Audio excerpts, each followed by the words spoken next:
I swear it meant nothing, Charlotte. They are just words from a foolish boy. How can you deny it when you hold the proof of your deceit in your hands?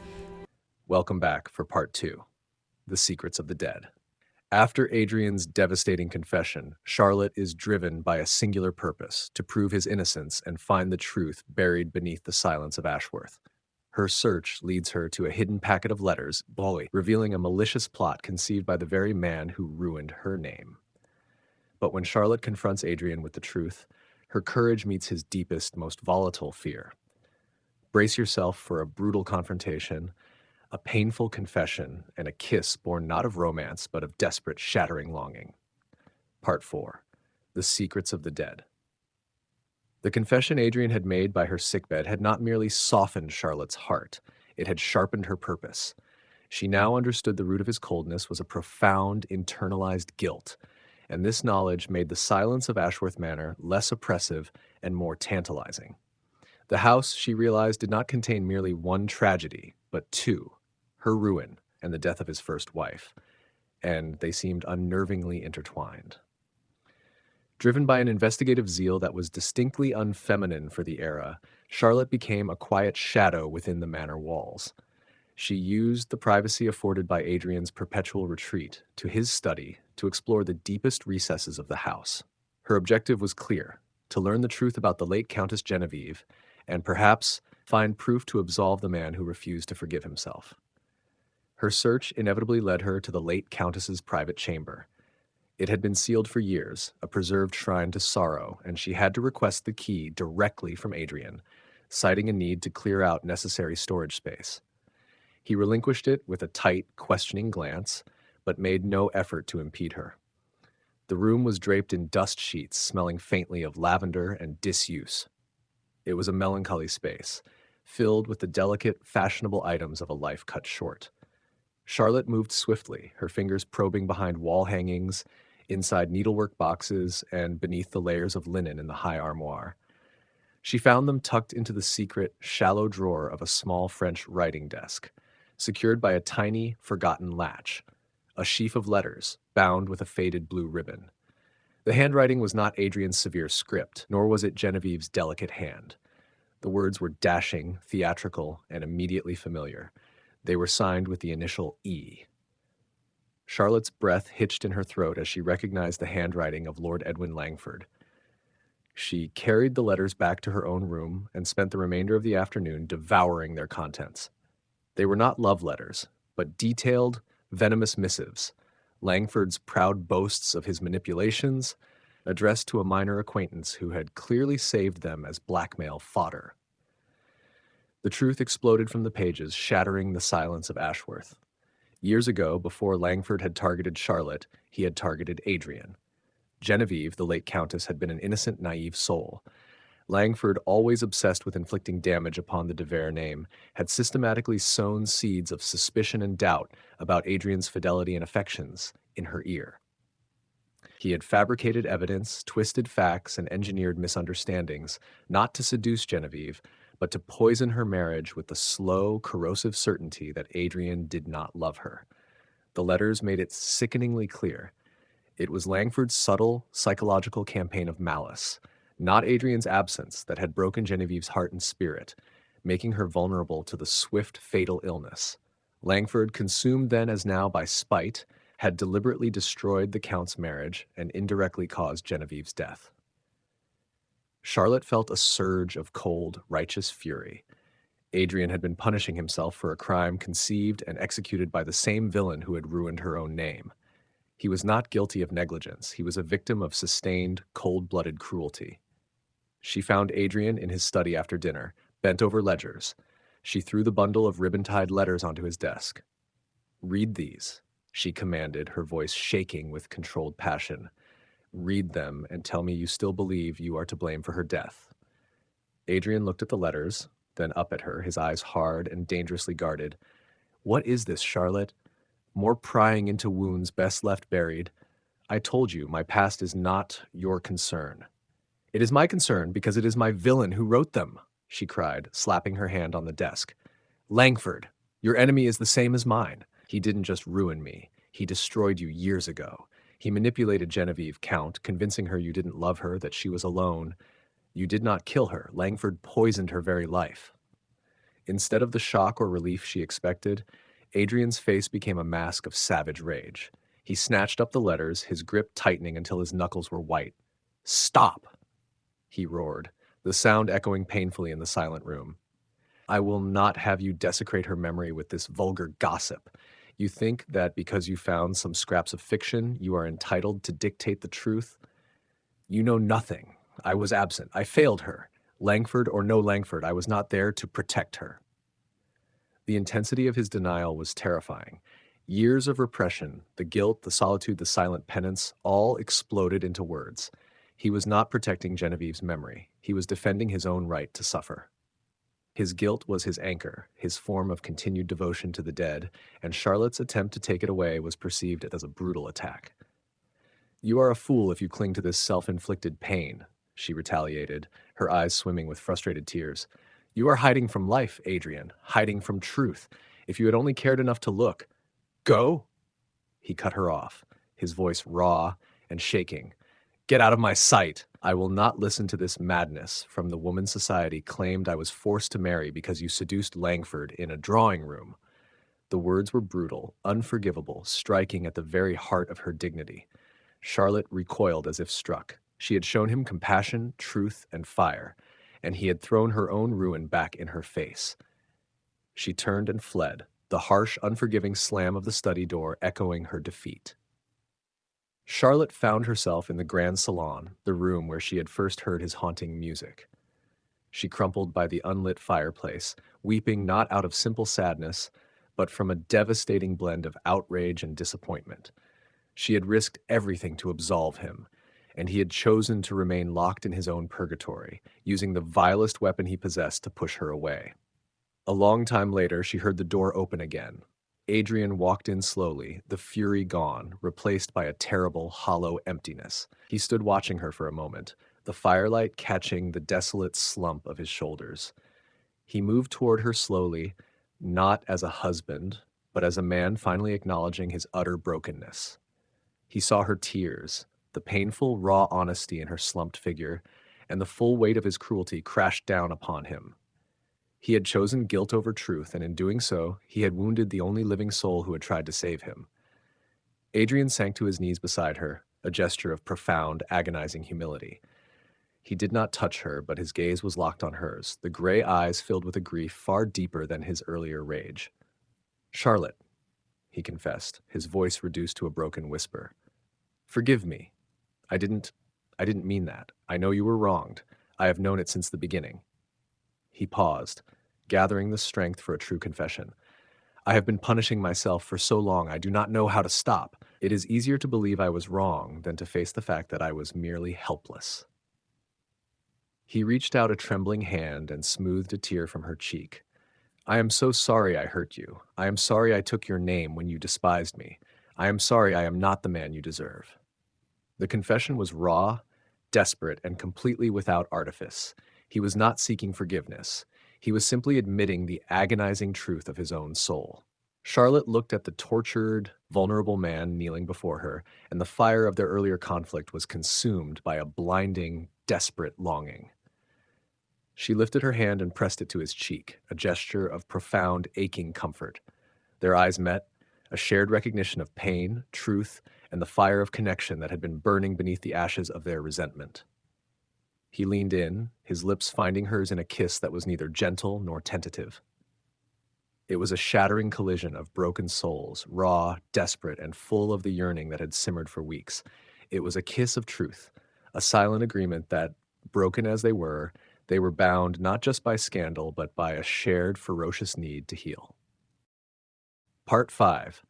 The Duel of Hearts. The fragile truce established by their kiss was immediately tested by the mundane necessities of life at Ashworth. The morning after, Adrian was courteous, guarded, and yet undeniably present. He did not return to his fortress of silence. He sought Charlotte's company in the conservatory. He discussed the estate accounts with a respect he had never afforded her before. The wall between them was still high, built of years of fear and pride, but a massive breach had been made, and through it flowed a turbulent, intoxicating current of shared intimacy and understanding. Their quiet new dynamic was violently interrupted by a letter delivered by an express rider from London. Lord Edwin Langford had returned to society. His intent was obvious. The whispers about the Count's forced marriage and the resurfaced rumors of the late Countess's death had failed to ruin Adrian fully. Now, Langford was intent on destroying what remained, likely by preying on Adrian's vulnerable reputation and Charlotte's supposed shame. "He is a snake," Charlotte declared, her voice cold with resolve as she paced Adrian's study. "We have the proof, Adrian. The letters. We must expose him now. Reveal his hand in Genevieve's death and my own ruin. It will clear your name and mine, once and for all." Adrian, however, stood before the fire, rigid with internal conflict. He had read the letters again, his expression darkening with every syllable of Langford's despicable conceit. Yet his instinct for self-protection, honed over years of solitude, remained dangerously strong. "No, Charlotte, we cannot," Adrian said, his tone clipped. "To present those letters, proof of his manipulation regarding my first wife's illness, would be to invite a scandal of epic proportions. The press would devour it. The name of de Vere would be forever associated with psychological cruelty and dark tragedy. It would ruin the estate's standing, and my family's name would never recover. I will not sacrifice my family's legacy for revenge." His fear was rooted in the very duty that had once consumed him, at the duty that had cost him his first wife. Charlotte realized he was still operating from a defensive position, valuing his ancestral name above his own healing and their future together. "You would let him win?" she demanded, the shock clear in her voice. "You would allow him to continue to inflict damage, knowing he engineered this entire farce? Adrian, you are choosing cowardice over courage. You are choosing to live under a cloud of shame rather than fight for the truth." The argument spiraled into their old brutal language. Adrian could not fathom risking the public integrity of his name. Charlotte could not tolerate the injustice of letting the true villain walk free. He was paralyzed by duty. She was ignited by pride. Frustrated by his refusal to act, Charlotte made a reckless, defiant decision, reminiscent of the headstrong girl who had been cornered in a drawing room years ago. She arranged to ride to the nearest market town, while ostensibly for necessary errands. Once there, she sought out the most reputable gentleman's club and sent a brief, uncompromising note to Langford via messenger, demanding a meeting in the town's secluded public square. Langford arrived, predictably charming and terrifyingly confident. "Charlotte," he purred, his eyes glittering with malice as they met in the deserted square, "I knew you couldn't resist me. Running to your cold count was merely a temporary fit of pique. I see." Charlotte stood tall, her back straight, gripping the reticule containing the damning letters. "I am not here for flattery, Langford. I am here to inform you that your game is over. I have the proof of your malicious dealings, both concerning my own reputation and the late Countess Genevieve." Langford's smile faltered, but only for a fraction of a second. He recovered quickly, his eyes narrowing with a frightening calculation. "Ah, the melodrama continues," he scoffed. "I see your Count has given you leave to play the fool. You will find, my dear Charlotte, that one set of letters can easily be countered by another." He leaned closer, his voice dropping to a menacing whisper. "Did Adrian mention to you the existence of certain other letters? The ones where you detailed your profound misery and disgust at your forced marriage? The letters you wrote to your own mother, begging her to release you from the contract? The ones where you said your heart belonged to another and that you despised your husband?" Charlotte froze. Before their marriage, in the depths of her despair, she had indeed written a heart-wrenching, indiscreet letter to her mother, pouring out her soul. Langford must have intercepted it or somehow secured it from her mother's weak-willed keeping. "If you move against me, Countess," Langford hissed, savoring her terror, "I will publish your heartfelt confession in every penny sheet in London. Not only will you fail to clear your name, but you will expose your husband to a fresh wave of humiliation, the cuckolded Count whose unwanted bride was begging to flee him." Charlotte felt the blood drain from her face. She had sought courage, but had stumbled into a disaster.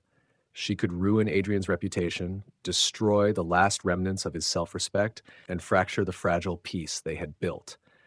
Just as the awful weight of her folly crushed her, a dark shadow fell over them. Adrian had arrived. His face was a thundercloud, his magnificent composure shattered. He must have questioned the servants or followed her in a sudden panic. Langford. Adrian's voice was lethal, low, and devoid of all humanity. Langford straightened, flashing his usual arrogant smile. "Ah, de Vere, come to claim your errant wife? She seems determined to make a spectacle of herself, though she threatens me with the most boring nonsense about old letters." Adrian stepped forward, placing himself squarely between Langford and Charlotte, shielding her completely. His posture was not one of defense, but of absolute, formidable ownership. "You will address my wife as Countess de Vere," Adrian commanded, his eyes fixed on Langford like a predator on prey. "And you will address me only to bid me good day, for I have nothing further to say to a man who uses the instruments of society to destroy the innocent." He did not deny the existence of the letters. He did not offer proof. He simply asserted his dignity and his claim. Then, in the ultimate act of public defiance and defense of his wife's honor, Adrian delivered the killing blow. "You may have heard, Langford, that I am a man who cherishes my solitude. Perhaps you assume that because I was forced to take a wife to silence your gossip, that I hold her in contempt. Allow me to disabuse you of that pathetic notion." Adrian turned his head just enough to meet Charlotte's gaze, and the look he gave her was one of profound, unwavering possession. "My wife is a woman of unparalleled integrity and courage," he stated, his voice ringing with conviction. "I love her.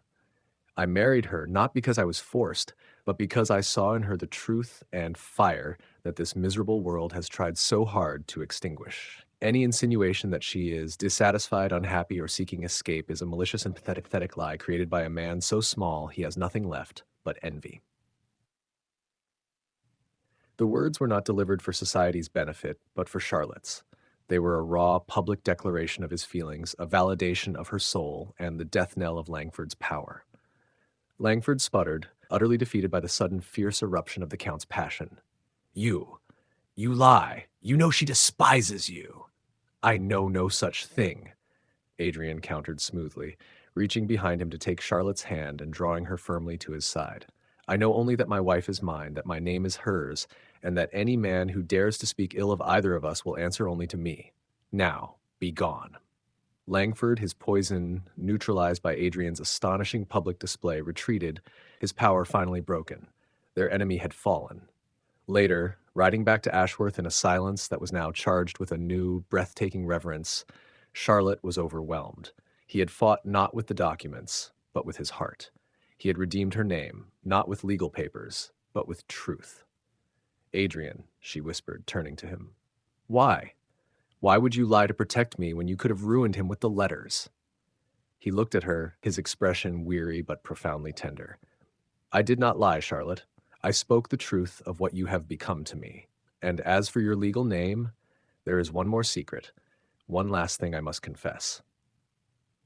He reached into his pocket and produced a folded document, their official marriage certificate. "I confess I never intended to make you a mere possession. When the lawyers drew up the documents, I insisted on a clause that was never made public. Even when I believed you despised me, even when I was punishing myself, I kept my word, Charlotte.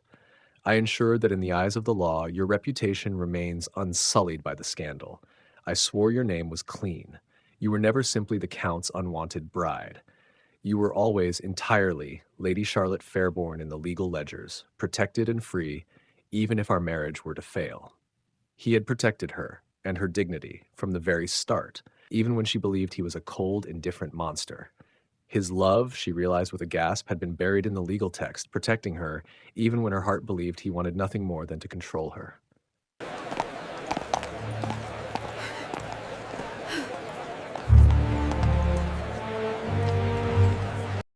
Part 6. The Count's Unwanted Bride.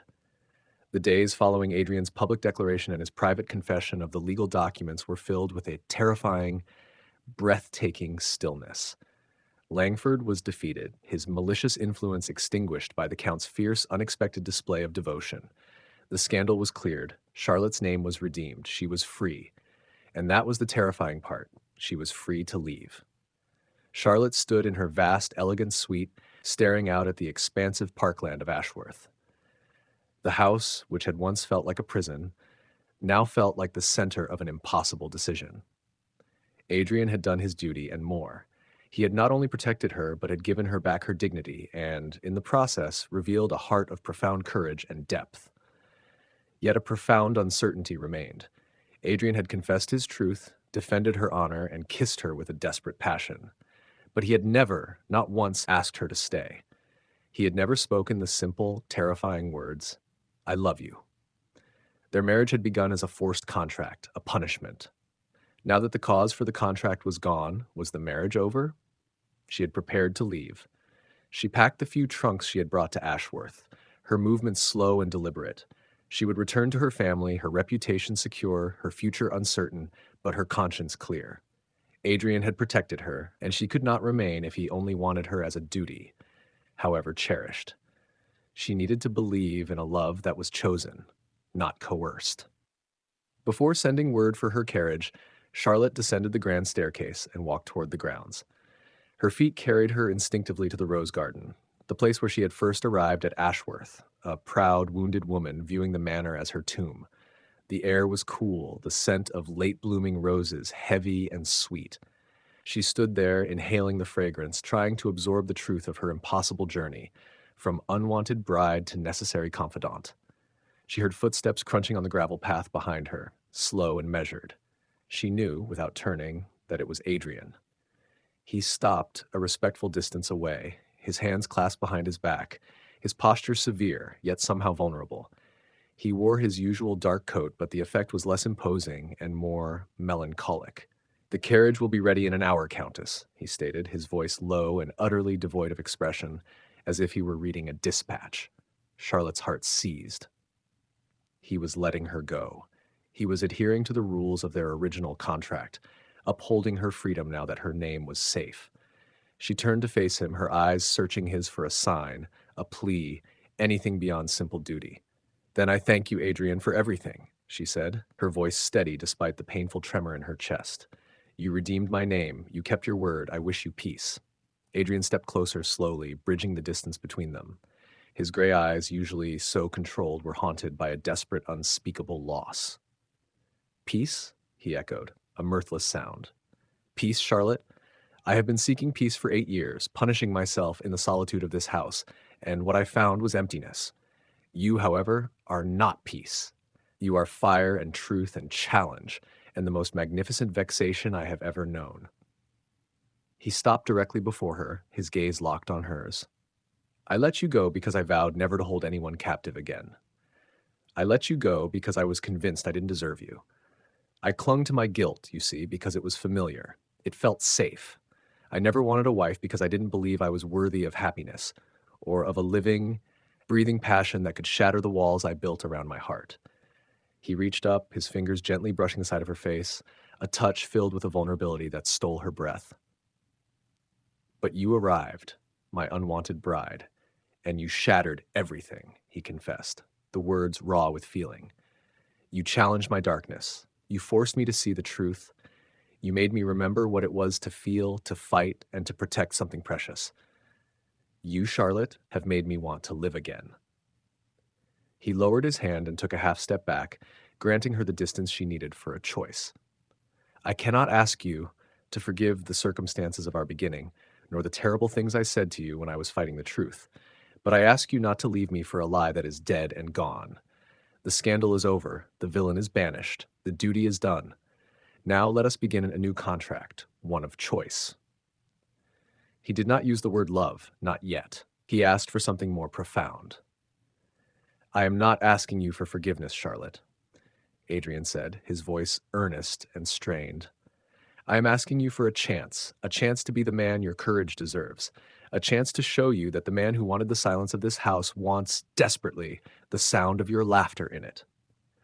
Charlotte looked at the Count, her husband, Adrian de Vere. He was not the cold, indifferent man of the wedding, nor the self-flagellating widower of the study. He was a man newly stripped of his armor, waiting, truly vulnerable, for the first time.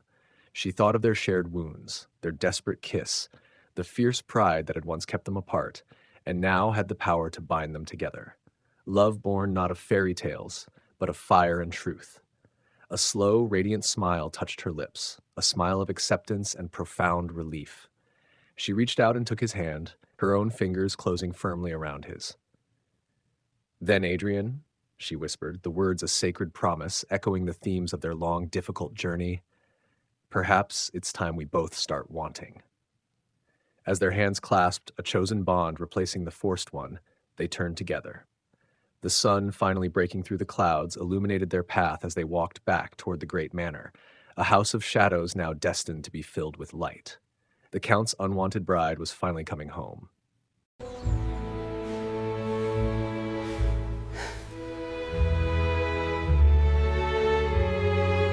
And so concludes the journey of the Count's unwanted bride. From the ruins of scandal and the silence of a forced marriage, Charlotte and Adrian found a love born of fire, courage, and truth. He fought his fear, and she reclaimed her dignity.